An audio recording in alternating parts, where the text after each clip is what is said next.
Eu passo a palavra ao meu amigo Adriano Paranaíba, que vai fazer a apresentação dele. Bom dia a todos. Eu queria pedir duas coisas. Primeiro, pela minha voz, que está horrível, né? Problema de alergia. E eu sou de Goiás e queria pedir desculpa nessa quantidade de duplas sertanejas. A culpa é nossa. E eu entendo, o pessoal de São Paulo ficou falando aí de separar, falado mal de vocês aí do Nordeste. A gente lá de Goiás também sofre muito com isso. Eles chamam a gente de caipira, de roceiro. Mas, fala sério, vocês têm forró universitário, nós temos sertanejo universitário, eles não têm funk universitário.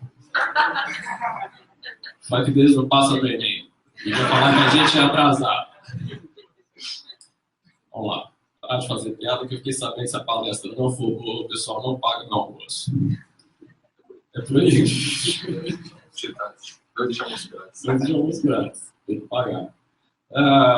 Então, quero agradecer primeiramente São Miguel pela boa apresentação que ele fez, agradecer o convite do Rodrigo. E vamos começar com um pequeno quiz nossa apresentação. Qual que é o nome desse cidadão? Vocês sabem o nome desse cara? Ninguém conhece o Érico Batista. Muito bom. Agora vamos lá. E esse daqui, vocês conhecem? Está muito claro. Será que tem como apagar a luz? Tá difícil. Aí, agora melhorou. Vai lá, quem acerta esse? Roberto Marinho, falaram aí. Muito bem. Vamos passar. Quem dera se fosse parente dele, né, Rodrigo? O sobrenome é igual. Esse daqui, esse que quase ninguém conhece, mas vocês conhecem o poder dele. Quem chuta quem que é esse cara aí? Nenê Constantino, dono das grandes empresas de transporte público no Brasil e tem uma das mais importantes empresas Gol no Brasil de aviação. Esse daqui é mais antigo. Eu pus a dica aqui, ó. Ex-presidente da VASP, né? Aviação aérea sustentada pelo país. E para fechar o hall de personalidades de empresários famosos, lá na minha terra, quem conhece esse? JBS Friboi, pô. Friboi. Isso é bom, Friboi. Agora, uma coisa eu quero deixar bem claro, e eu acho que o objetivo dessa apresentação, de todos nós aqui que estamos hoje, é esclarecer o seguinte fato. Esses senhores, eles não representam o capitalismo.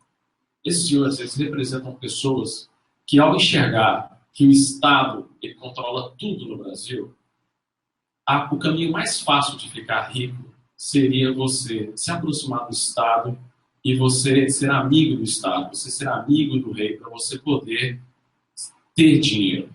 E por ter dinheiro, muitas pessoas falam que eles são capitalistas. Não, porque o sistema produtivo, como eles fizeram para alavancar esse dinheiro, não foi via capitalismo, foi via oligopólio dele, via amizade, via herança. Né? O Eike Batista herdou lá o mapa da mina do pai dele, que era diretor da Banda do Doce. Né? Então, você tem esses cidadãos. O capitalismo que a gente quer falar hoje é o capitalismo de outras pessoas. É o capitalismo, por exemplo, do Alessandro Carlucci, que assim como vocês, ele era DJ no final de semana. Alguém se identificou aí como DJ no final de semana. Mas resolveu entrar na faculdade e foi fazer um estágio numa empresa. Hoje ele é presidente dessa empresa, é a Natura. O capitalismo que a gente vai falar hoje é a da Keiko Aoki. Ela é bilíngue. Qual é a formação dela? Ralou na vida, correu e hoje é presidente de uma das maiores redes de hotéis, que é a Blue Tree.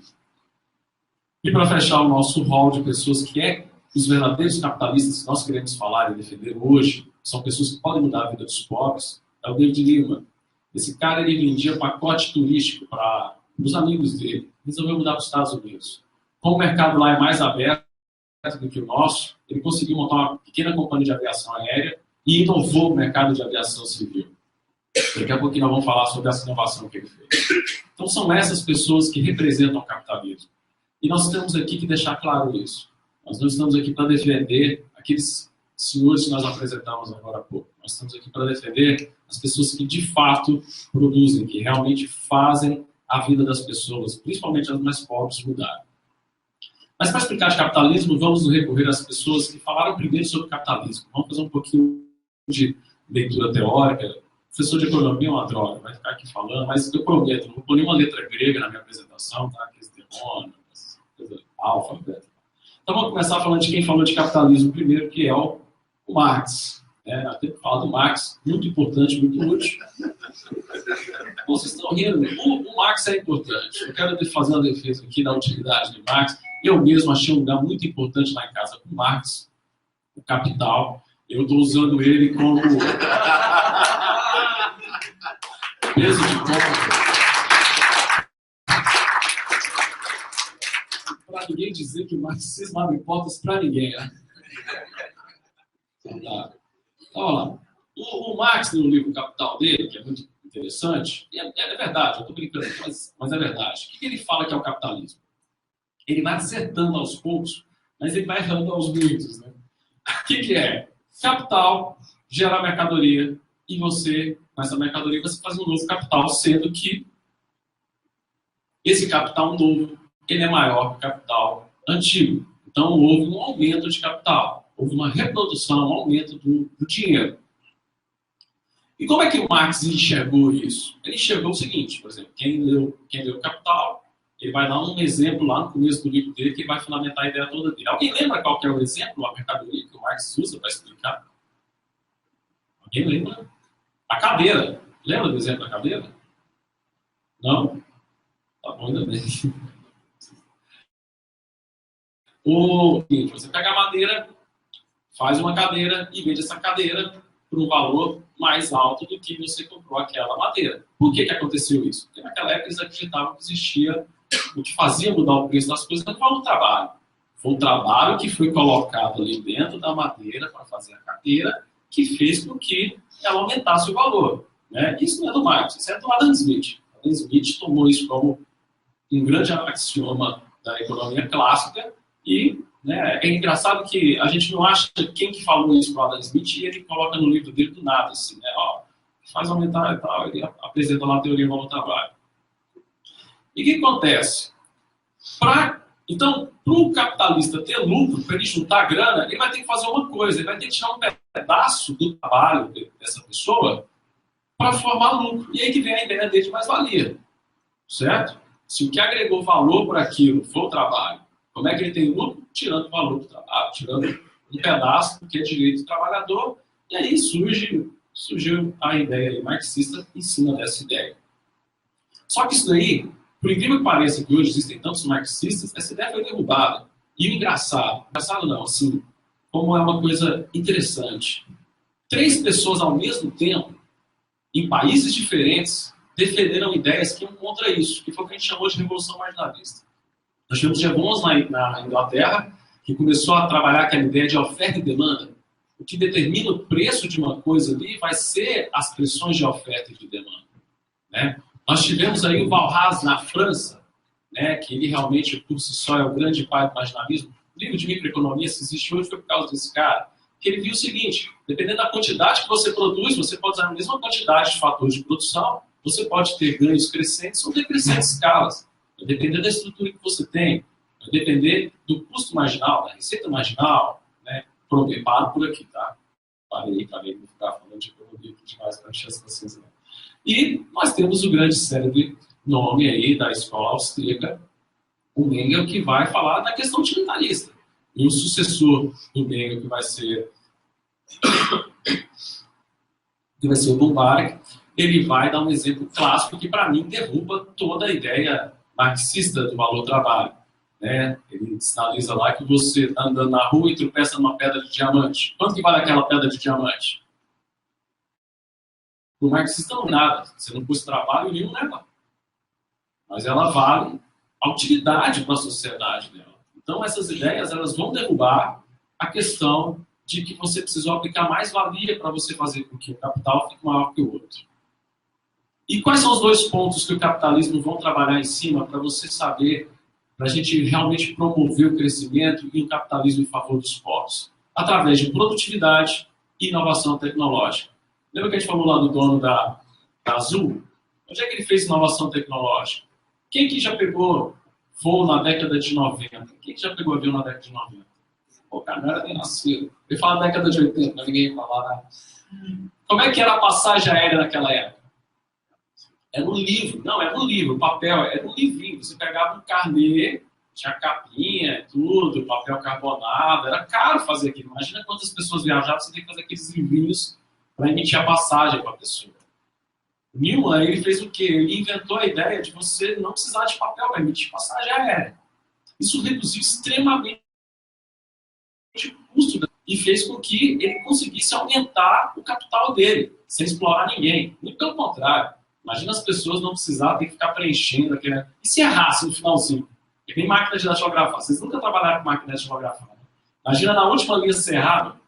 O que chega? Né? Isso atrapalha a pessoa ser mais produtiva. E a palavra produtividade tem um problema muito grande. Porque quando a gente começa a defender produtividade, a gente lembra de quê?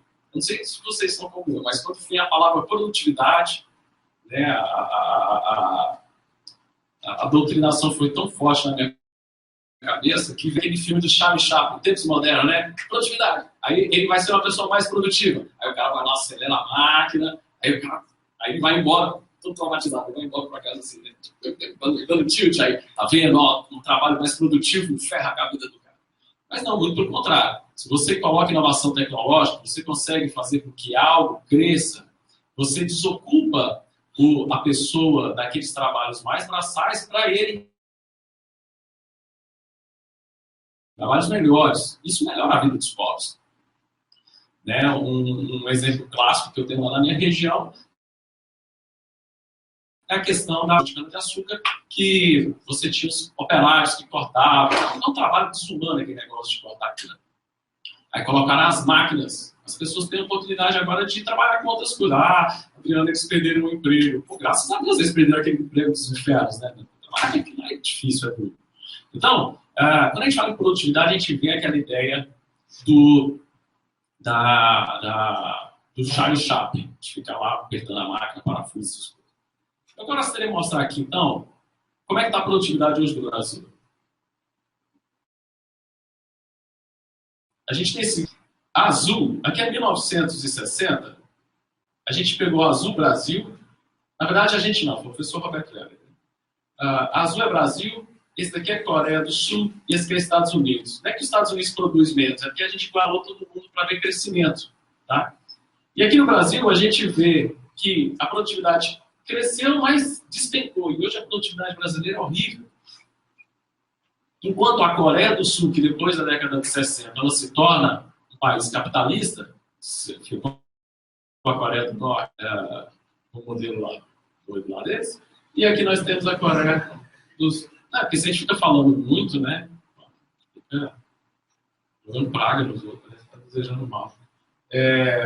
A Coreia do Sul aqui crescendo a produtividade. Adriano, você é a parte economista, você não ajuda nada pobre, isso não representa nada para ajudar os pobres. Então, eu vou contar a mesma história, só que de um jeito diferente. Olha só, tentar resumir aí alguns anos, vou começar em 1811, vamos tentar chegar até os dias de hoje, e eu vou comparar nessa coluna aqui, aqui eu coloquei qualidade de vida, índice de qualidade de vida. E aqui eu coloquei PIB per capita. Não vou colocar só PIB per capita, vou colocar qualidade de vida, porque se os dois crescerem juntos, significa que a vida dos povos está melhorando. E vai ter aqui uma série de países. Cada bolinha é um país, o tamanho da bolinha é o tamanho da população. E eu destaquei em especial Brasil e Coreia do Sul, para a gente ver como é que vai a história da vida deles. Olha só que legal. Você começa aí observando que alguns países começam a se destacar aqui na frente. Olha isso, capitalismo.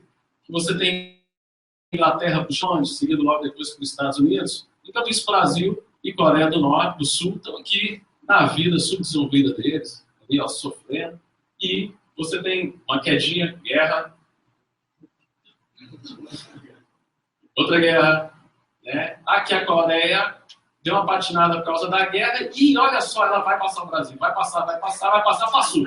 Gol da Alemanha. Foi embora. Olha só, ela ganhou por uma diferença, hoje a Coreia do Norte tem uma diferença de qualidade de vida do Brasil de 10 anos a mais. A qualidade de vida na Coreia do Sul é 10 anos melhor que no Brasil, enquanto nós ficamos patinando aqui. Por que a gente ficou patinando? Observe que depois que ela se desvincula de fato da Coreia do Norte e assume o seu caráter capitalista, há um crescimento não só de riqueza, mas de qualidade de vida, significando que o PIB per capita ele é um número que engana. Porque às vezes você tem, por exemplo, aqui nessa sala, se estamos nós, mas de repente o Eike Batista senta na cadeira, o PIB per capita aqui eleva milhões. Né? Então o per capita aqui é fantástico. Vai embora, a gente volta a olhar. E por que isso acontece? Por que o Brasil patina desse jeito? O Brasil patina desse jeito, na minha análise, agora para frente, as minhas perspectivas. Porque falta liberdade econômica do Brasil, a gente tem excesso de intervenção do Estado. E isso é horrível para o Brasil. O Brasil parou de crescer porque a gente foi aceitando mais Estado intervindo cada vez mais nas nossas vidas. Primeiro problema, alto custo para o povo. Não se engane. Muito Estado, muito custo. Quer ver? 63 é um número que eu acho que é um número mágico, um número diferente. Ele é um número que representa a quantidade de impostos, o número de impostos e tarifas que a indústria de base brasileira, para começar a produzir qualquer coisa, paga. Então, a indústria de base, que é aquela primeirona que vai mandar produtos para outras empresas pagarem mais impostos, ela já paga 63 de cara. Isso impacta em quê? Isso impacta que os produtos têm uma dose de impostos indiretos já embutidos no preço. Que a gente tem coisa de justiça social, aí a gente cobra mais imposto do rico, né? O pobre fala, eu não pago imposto, eu não pago imposto de renda. Você não paga um tipo de imposto, paga imposto de renda. Mas os outros todos, para sustentar Brasília, você paga. Então, por exemplo, a lanterna do farol do seu carro, você tem que manobrar com calma, hein? Você bater e estragar a lanterna, 49% da nova lanterna é imposto. Moto. O pobre começa a crescer na vida, compra uma moto. Ele compra uma moto, ele vira sócio do Estado. Porque 64% do valor daquela moto, fala que 64% é do Estado. E ele ainda tem que pagar IPVA naquele negócio todo ano. Tá lascado. Cerveja. 55% da cerveja é imposto. Você só bebe, você fica alto só. Gasolina. 53% da gasolina é imposto. Aparelho de DVD, 50% é imposto. Então, sabe quando você vai na quermesse ajudar a igreja? Você não está ajudando a igreja, você está ajudando o Estado. 60% é imposto. Agora eu quero que vocês tentem adivinhar qual que é o produto brasileiro que paga mais imposto, você sabe?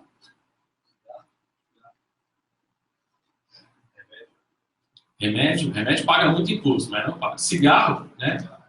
Cigarro é uma história engraçada na teoria da tributação. Aumenta o tributo em algum produto para diminuir o consumo dele. Ninguém para de fumar porque tem muito imposto. No máximo, o cara troca a caixinha do máximo. Fala, não quero esse tipo de potência, não. Me dá um câncer de pulmão. É o máximo que ele faz. Então, isso é mal falar. É uma besteira. Para arrumar mais dinheiro e sustentar o governo. Pasme, o produto que paga mais imposto no Brasil é o produto mais consumido pelos pobres. É a cachaça. 81% da cachaça não é o imposto dos ricos. Não é a gente tem essa impressão de, cara, isso aí é coisa de burguês. Cara, o vinho só paga 56% de imposto, só, né? Então, por que, se o Estado pensa tanto dos pobres, por que tributar tanto os pobres assim? Imagina se a gente tirasse todos esses impostos dos produtos, os preços cairiam. A gente não precisaria ficar aumentando o preço de tudo. A gente teria uma moeda que realmente teria poder de compra. Por quê? Porque você não teria tanto imposto embutido ali dentro. Vamos para o segundo fator que eu acho que a quantidade, só dois, porque falar que eu só tinha 30 minutos para falar, eu ia elencar, dá para elencar muita coisa que o Estado atrapalha. Mas a outra coisa que é grave é a distorção dos mercados. Vamos pegar uma distorção do mercado que eu gosto de sinalizar, porque é uma de entrevistas que eu fui dando antes, durante e depois desses mecanismos. Vamos falar assim que depois que dá errado, o economista fala que deu errado. Né? Já viu isso? Porque realmente tem economista que é medíocre mesmo. Né? O cara entrevista o cara, e aí, o que você acha? Ah, se molhar, se chover molha, né? Se fizer sol, esquenta. A análise de economista, a maioria é assim, né? Então é cruel. Tem poucos economistas do Brasil que bate a real e não muda de ideia assim, é que mudou. Não, eu assumo, eu errei. Por exemplo, eu assumo que eu errei muito quando aconteceu a crise do euro. Quando aconteceu a crise do euro, eu falei assim, essa bolsa vai acabar. Não acabou, né? Eu errei, assumo. Então vamos falar dos incentivos fiscais, especialmente da redução do IPI. Olha só como reduzir o IPI. Adriano, você é contra a redução de IPI. Você acabou de falar que a carga tributária é alta. Por que você está falando mal do IPI? Não, eu estou falando mal de redução do IPI. Eu estou falando mal de reduzir o IPI só para alguns produtos de empresários que ajudaram na campanha de alguém. Que é linha branca e automóveis. Certo? Se só esses dois preços, só esses dois produtos abaixam o preço, por exemplo, o carro, só o carro abaixou o preço, dá aquela sensação de, olha, a hora de comprar é agora. Isso faz com que o lado racional das pessoas fala o seguinte, é hora de comprar carro, porque carro ficou barato. E eu falei, isso vai dar merda. Isso vai dar merda por quê? Porque você vai aumentar a demanda do carro. As pessoas vão consumir mais combustível e o preço dos combustíveis vão subir. E você vai ter um sério problema, que é formação de congestionamentos. Por quê? Ninguém quer andar de ônibus. Andar de ônibus é coisa de pobre. Né? Então, o governo está me ajudando a ser rico, comprando mais carro. Né? E o que acontece? Isso causou um problema sério. Eu não sei se aqui você deve ter problema de trânsito, não tem nada. Mas é uma maravilha. Né? Aqui dentro da porta do carro mesmo. Por quê? Porque não tem como, gente. O governo distorceu. Ele distorceu esse mercado. E uma coisa que eu critiquei muito, por exemplo, na linha branca, eu critiquei muito e falei assim, olha, a gente não pode abaixar o preço de uma geladeira e aí ficava aquele terrorismo, ó, mês que vem vai acabar, mês que vem vai acabar. Tipo assim, corre e compra. Cara, não é balinha que o cara tira R$2 do bolso. Uma geladeira custa R$1.000. O que o pobre vai ter que fazer para comprar uma geladeira de R$1.000? Ele vai ter que se endividar, ele vai ter que fazer um financiamento que os juros vai lá para comprar 3 geladeiras depois. Mas o governo é muito gentil, ele dá um empréstimo também para a pessoa. Então, poxa, que ajuda é essa mais cruel para ajudar o cara a se ferrar todo? E hoje a gente tem mais de 60% da população do Brasil endividada, sem condição de fazer poupança. Isso é cruel. E aí o lado ruim. O que aconteceu com o custo do transporte público? Ele não acompanhou o preço. Então hoje, se você perceber, pega os 20 anos e compara custo de transporte privado e custo de transporte público, hoje o custo de transporte público é 4 vezes maior que o privado. Quem que paga passagem de ônibus cara? Quem que paga hoje caro para ir trabalhar é o pobre. Porque tem que pegar ônibus, empregada doméstica, é quem tem a maior parte do salário dela tendo que ser gasto com o transporte público. Porque ela não é estudante, ela não paga meia. Ela tem que pagar inteira, ela não tem ajuda nenhuma. Como é que você me diz que um Estado desse está ajudando os pobres? Além da catástrofe que é o sistema de licitações de transporte público no Brasil. Eu tive a oportunidade desse ano de apresentar um trabalho criticando os modelos de concessão no Brasil, lá na Toulouse School of Economics, lá na Toulouse, lá na França, foi ótimo. Acho que eu fiquei bêbado todos os dias, você tomava vinho há 2 anos. Puta que pariu. Nem lembro o que eu falei. Tô bem gravado. Deu certo, acho que deu certo. O inglês deve ter salvado essa exposição. É fácil, é muito fácil. Você pega lá. Não, é incrível, cara. O próprio EVTEA dos caras eles falam, eles estão pedindo ali eles estão enganando ali, ó. É uma palhaçada aquilo. Vamos dar para alguém, vamos ajudar um amigo do rei aqui. Os EVTEA são incrivelmente úteis. Vamos dar. Para mim, então, essas duas coisas são causadas pelo Estado. Não se iludem. Se você tem muito Estado agindo, você tem distorção de mercado e você tem alto custo do povo. Mesmo se não tivesse corrupção, vamos imaginar que não tem corrupção no Brasil. Cara, manter Brasília é caro demais. E a maioria daqueles impostos não vão para cidades. Eles vão para Brasília, para o prefeito depois. Você não vota para prefeito. Você vota no mendigo de luxo. Um cara que tem que ir lá no Ministério das Cidades, com o pratinho na mão, pedir, pelo amor de Deus, para conseguir grana para fazer alguma coisa na cidade dele. Eu faço doutorado lá em Brasília. Cara, aquela é surreal. Aquela cidade consegue ter um custo de vida mais caro que São Paulo. A cidade que não produz nada. Eles não produzem nada. Corrupção, tá? Tá? Então, difícil. Eu gostaria de falar, então, o seguinte. Intervenção, ela causa o quê? Ela causa externalidades.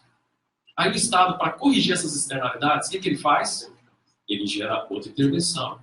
Essa intervenção vai gerar uma nova externalidade, que vai gerar uma nova intervenção. Por exemplo, vamos pegar a minha cidade de Goiânia. Minha cidade de Goiânia só sai na mídia nacional com caças, né? O único acidente radioativo do planeta foi lá. Atualmente eu quero falar justamente do serial killer. Vocês viram o serial killer de Goiânia? O motoqueiro estava matando as pessoas. Pois é, um vereador lá, gênio da lâmpada, teve a seguinte ideia: para resolver esse problema de não conseguir identificar o serial killer, vamos proibir capacetes na cidade. Cara, imagina os motoqueiros sem capacete. A quantidade de pessoas que vão parar mais no hospital e vai lotar mais aulas, vai gerar externalidades. E é assim, cara, porque querem planejar tudo, mas não dá para planejar. O mais legal é que o serial killer continua existindo. Não, diz que prendeu ele, né? O cara tá preso. Feliz, né? Ele dizia, sei lá, prenderam já uns 4 caras falando que prenderam o serial killer. Às vezes os caras eram, mas nunca tinham se revelado, nunca tinham demonstrado isso lá deles. E eu gosto desse desenho, de mostrar que intervenção gera mais externalidades, porque isso é o que o Hayek falou, isso vai gerar justamente o caminho da servidão. A gente caminha com intervenção, e a gente tem isso embutido na gente. Não, eu podia criar uma lei para fazer isso. Você já se pegou falando isso, não já se pegou? Pô, podia fazer uma lei que resolvia isso. Pô, podia fazer uma lei que resolvia isso. Se você vai tendo um monte de lei para fazer isso, daqui a pouco a gente está num estado totalitário.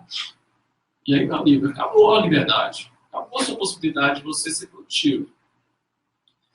Olha só, estou fechando falando o seguinte. Enquanto a liberdade, você trabalha com liberdade dentro da democracia, o socialismo busca o caminho realmente de dividir, de restringir as pessoas. Lá em Goiás é muito clara essa imagem, né? As pessoas querem fazer justiça no campo. Como é que é a forma de fazer justiça no campo? Você pega a foice e o martelo, vai lá e bate tudo. E enquanto isso, você tem hoje o setor produtivo. Semana passada eu recebi a capa do Plano Rural, que eu assino. Não é porque eu sou fazendeiro, não, tá? Pô, assim, dando golpe na esposa aí. Eu sou genro de fazendeiro, é diferente. Genro? Né? Os dois lados, né? Olha só, hoje você tem o setor produtivo no campo, já não está mais naquela coisa de se matar, muito pelo contrário. Você tem hoje, eles descobriram que quanto mais floresta tiver, mais sombra faz para o gado. E aí está surgindo uma série de inovações tecnológicas no campo para melhorar a produção no campo, né? Outras coisas que você pode trazer. Eu estive ano passado na Universidade de Évora, lá em Portugal, que nós tivemos um congresso de todos os países de língua portuguesa discutindo o campo. E me pediram para propor um painel de discussão. E o painel que eu propus foi justamente o quê? Vamos fazer turismo no campo. Gera muito emprego. Né? Você não precisa de reforma agrária, você não precisa de dividir. Você pode agregar mais. Você tem que produzir mais na terra. Então, a gente fez essa proposta muito legal. Enquanto tinha muita gente discutindo lá, um monte de comunista discutindo dividir terra, a gente falou assim, não, a gente tem que gerar emprego, a gente tem que... E o setor produtivo é que gera emprego, para as pessoas saírem daquela condição miserável para, por exemplo, se transformar uma pessoa trabalhando dentro de um desses hotéis rurais. Então, uma coisa muito bacana. Vou contar uma história rápida aqui para fechar de verdade. Agora vamos fechar de verdade.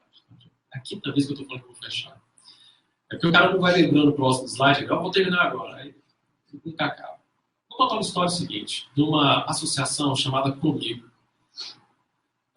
Existia uma cidade em Goiás chamada Rio Verde. Essa cidade, ela tinha um histórico de produção de arroz. Só que eles não tinham condição nenhuma de produzir e melhorar esse arroz para vender. Então eles produziam esse arroz, secavam o arroz nas ruas. Uma coisa assim, extremamente rudimentar mesmo. Em 1974, 4 amigos que sempre abasteciam os carros no mesmo posto de gasolina, falaram assim, a gente tinha que se unir e dar um jeito de vencer isso daí.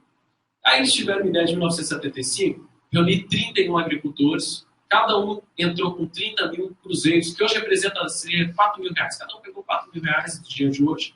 Reuniram e falou assim, vamos melhorar a nossa vida, vamos associar aqui e arrumar as coisas. Né? Eles conseguiram, em 78, construir a primeira armazenadora deles. Eles conseguiram armazenar esse arroz para poder vender por um preço melhor para o mercado. Em 1980, eles fazer a primeira exportação de soja sozinhos para a Suíça. Eles reuniram, eles já eram muitos produtores rurais, conseguiram juntar e vender aquela soja diretamente para ter um ganho melhor, não precisar de tantos atravessadores. Construíram uma indústria de esmagamento de soja. Essa milho virou uma grande indústria capaz de atrair indústrias tanto a montante como a jusante do setor produtivo de soja. O que é isso? Tanto as empresas antes do elo produtivo, adubos, como empresas depois. Por exemplo, a Perdigão foi para lá porque, como eles produziam muita soja, ficaria mais barato estar perto ali da produção de soja. E o que acontece? Em 1984, o governo lança um programa de incentivo fiscal e em 2000 ele lança um novo programa de incentivo fiscal. E recentemente, Rio Verde sai nas capas das revistas de todos os noticiários do Brasil, falando que Rio Verde se torna ali o maior município em produção de riqueza. Pasmem, senhores. Nenhum noticiário contou a história dessas pessoas.